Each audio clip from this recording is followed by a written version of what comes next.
One of the biggest mistakes that people make when it comes to movement building is assuming that only one kind of contribution matters. That if you're not doing things offline, or if you're not leading something directly, that your role matters less. But if you look at any durable system, whether it's an economy, a religion, or a social movement, they don't survive because everybody does the same thing.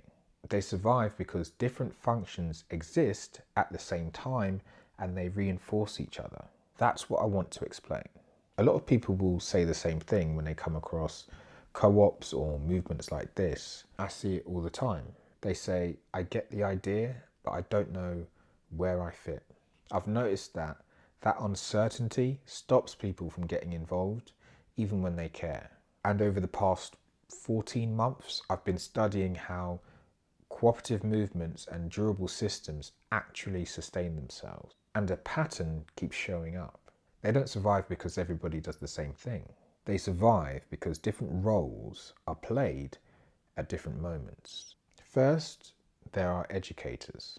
An educator isn't someone forcing things to happen. They don't run projects and they don't take responsibility for outcomes. Their role is to help people see another way of solving a problem before a final decision is made.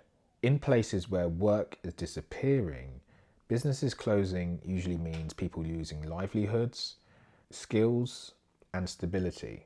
In Mondragon, Jose Maria Arizmendi Arrieta focused on education before any worker-owned enterprises were created. At the time, people were facing unemployment and a collapsing economy. The default outcome was jobs disappearing, skills wasted, and shrinking communities. His work didn't create enterprises directly. What it did is help people understand what they could own and run together instead of watching them disappear or being sold off. That education didn't create results by itself.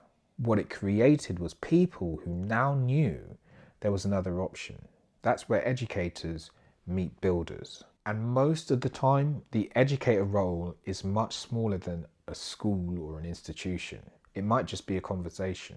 Someone knowing that communities can take shared ownership and telling a business owner before their business is about to shut down, or a group that's struggling to afford housing before a decision is made.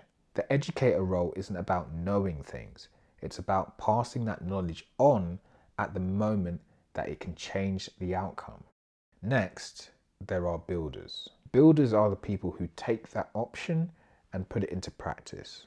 They're the ones who take a risk and create something concrete. That might mean creating a new organization together or converting an existing one instead of letting it disappear.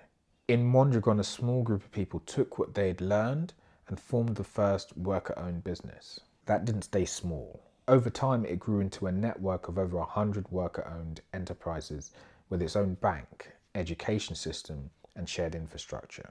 Builders don't need to invent ideas themselves. They act when the conditions are right. Then you have members. Members are people who join something that already exists. They might join because they need stable work, affordable housing, ethical food, or a service they rely on. They're not starting from zero. They're choosing to participate in a structure that's already been built. Members are what gives these structures stability. They work in them, use them, participate in decisions, and keep them going over time. They don't need to lead or innovate. They sustain what's already been built. Without members, nothing lasts. Finally, there are allies. Allies support cooperative systems without owning or controlling them. That support can take many forms: training, funding, access to markets or infrastructure. A clear example of an ally is biofoods.